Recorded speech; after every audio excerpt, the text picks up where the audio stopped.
নমস্কাৰ, fast news অসমৰ সমুদৰ্শকক এটি বিশেষ খবৰৰ সৈতে স্বাগতম জনাইছোঁ।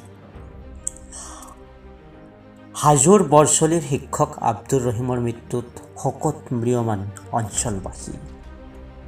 হয়, কামৰূপ জিলাৰ হাজো শিক্ষাখণ্ডৰ অন্তৰ্গত বৰচলিস্থিত Btrcs Me স্কুলৰ শিক্ষক তথা সমাজসেৱক আব্দুৰ ৰহিমৰ মৃত্যুত অঞ্চলৰ সৰ্বস্তৰৰ ৰাইজ শোকত ম্ৰিয়মান হোৱা পৰিলক্ষিত হয়।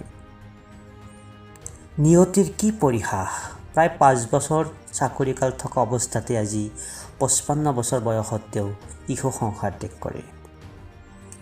বিগত কিছুদিন ধৰি মধুমেহ ৰোগত আক্ৰান্ত হৈ থকা শিক্ষকগৰাকী যোৱাকালি হঠাৎ ব্ৰেইন ষ্ট্ৰোক হয়।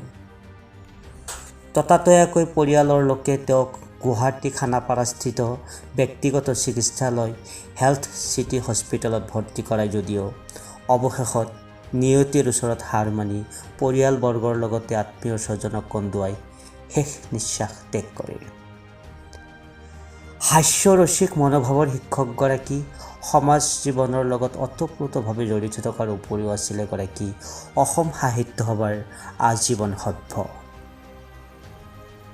আজি ৰতনপুৰ কবৰস্থানত প্ৰায় 2 সহস্ৰাধিক লোকৰ উপস্থিতিত শোকাকুল পৰিৱেশত জানাজা সম্পন্ন কৰা হয়। শিক্ষকগৰাকীৰ মৃত্যুৰ সময়ত শিশু সংসাৰক স্ত্ৰী সহিতে 2গৰাকী কন্যা, এগৰাকী পুত্ৰ, ভাই, ককাই, আত্মীয় স্বজন এৰি যায়।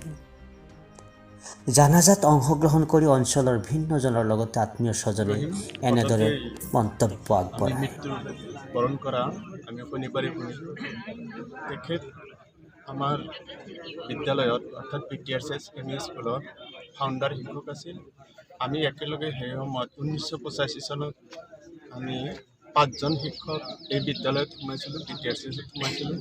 সোমোৱাৰ পিছৰ পৰাই আমি তেখেতক নিয়মিত পাঠদান, নিয়মিত বিদ্যালয়ত অহা আৰু বিদ্যালয়ত ছুটিৰ পাছতো আমি 3-4জন মানুহ, 5জন মানুহ সদায় থাকিছিলোঁ। তাৰ ভিতৰত তেখেত আছিল অলপ অন্যতম। তাৰমানে তেখেতে সদায় স্কুলত আৰম্ভ হোৱাৰ সকলোতকৈ আগতে আহিছিল আৰু বিদ্যালয় ছুটিৰ পাছত তেখেতে সদায় তাৰমানে পাছত গৈছিল। সকলোৱে যোৱাৰ পাছত আমি 4-5জন আছিলোঁ, তেওঁলোকে আমি পাছত গৈছোঁ। আৰু এনেকুৱা শিক্ষক তো আমাৰ বিদ্যালয়ৰ পৰা হেৰাই যোৱাত আমি সঁচাকৈয়ে মৰ্মাহত হৈছোঁ।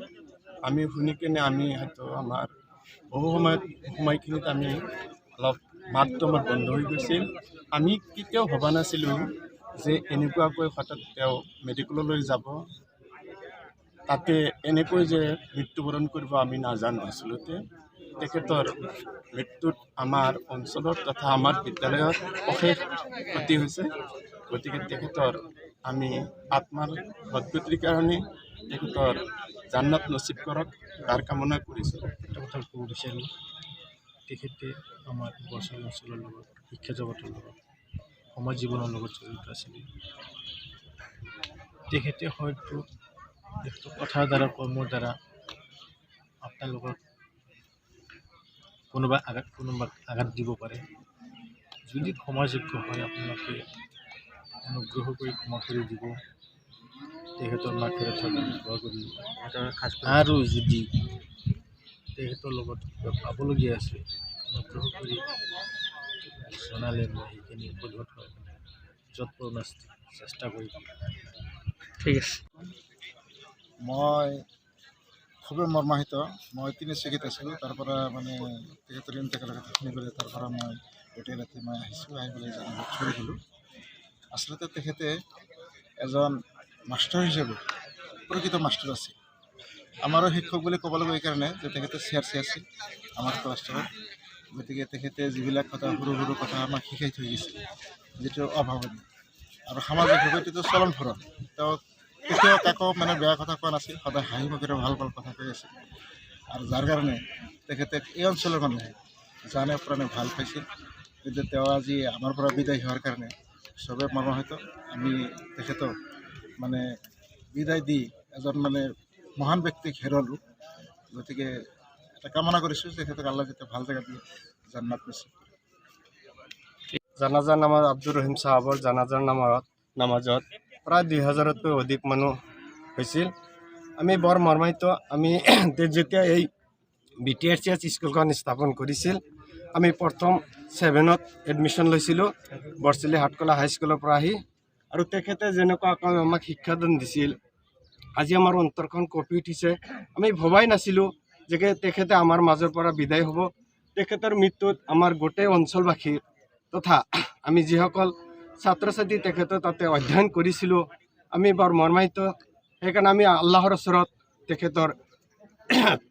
পৰমাত্মাৰ চিৰশান্তি কামনা কৰিছোঁ যেন তেখেতক আল্লাহ বেহেস্ত নচিহত কৰে। বৰছলি অঞ্চলৰ এগৰাকী অভিভাৱক স্বৰূপ BTRCS ME স্কুলৰ শিক্ষক আব্দুৰ ৰহিম ছাৰৰ ইন্তেকাল হোৱাত আমি বৰ মৰ্মাহত হৈছোঁ। তেখেত এগৰাকী শিক্ষকেই নহয়, সৰ্বস্তৰৰ ৰাইজৰ অভিভাৱক স্বৰূপ আছিল। তেখেতে সদায় হাস্যৰসিক মনোভাৱেৰে মানুহৰ লগত ব্যৱহাৰ কৰিছিল। এইটো আমি কেতিয়াও পাহৰিব নোৱাৰোঁ। আৰু তেখেতে সাহিত্য জীৱনৰ লগত ওতঃপ্ৰোতভাৱে জড়িত আছিল।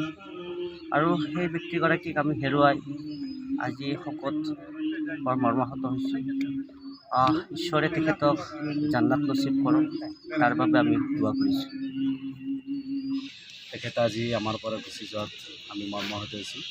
আমাৰ এই বৰছলি অঞ্চলৰ বাবে বৃহৎ ক্ষতি হ'ল। শিক্ষা জগতৰ এজন পতাতৰা আছিল। তেখেতে যোৱাত আমি সঁচাকৈ মৰ্মাহত হৈছোঁ। আমি দোৱা কৰিছোঁ যাতে তেখেতক আল্লাহ তাআলাই জান্নাত নচিব কৰে। গভীৰ সমবেদনা জ্ঞাপন কৰিম সৰ্বপ্ৰথমে পৰিয়ালৰ লগতে মই মৰ্মাহত হৈছোঁ।